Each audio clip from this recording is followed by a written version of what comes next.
I've been a manager for many years. I've had to fight toxicity with my employees, with my colleagues, and even in myself. This is something that you have to do as a professional, is make sure that you're keeping toxicity out of the workplace as much as possible.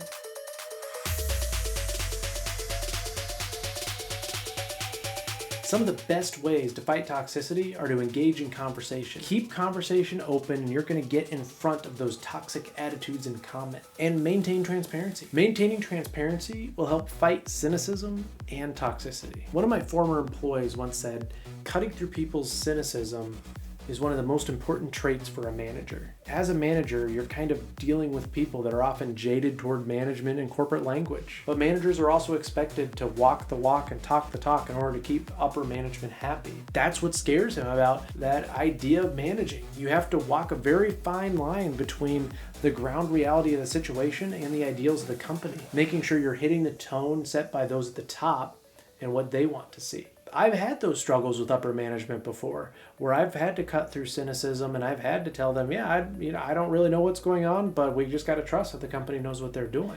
I haven't really had trouble with getting ahead of toxicity with a lot of employees because I maintain transparency and I build those relationships. All my employees are comfortable coming to me and communicating or venting to me when they need to.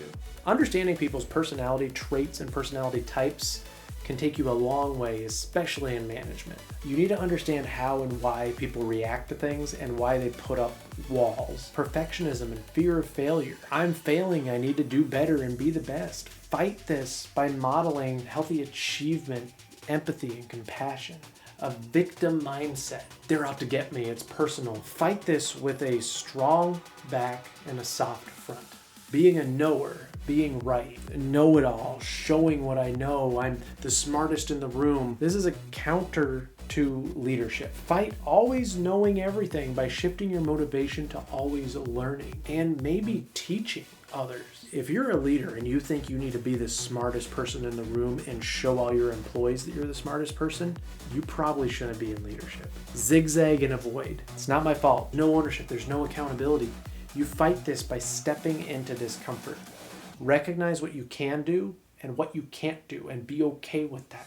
When is humor not humor? Sarcasm, cynicism. Are you making a statement to elicit some sort of reaction? Fight this by saying what you mean and mean what you say.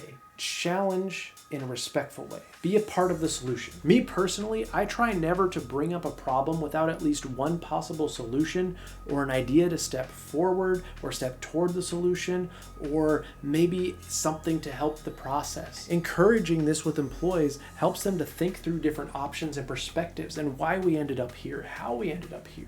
Weaponizing fear and uncertainty. There's some personality types who are more prone to this than others, but you can fight this by acknowledging and normalizing fear. By recognizing these things and taking steps early on, you will be able to stay in front of those toxic attitudes and comments. Getting in front of these toxic attitudes and comments, even the sarcastic ones, and maintaining that transparency will help you fight cynicism and toxicity.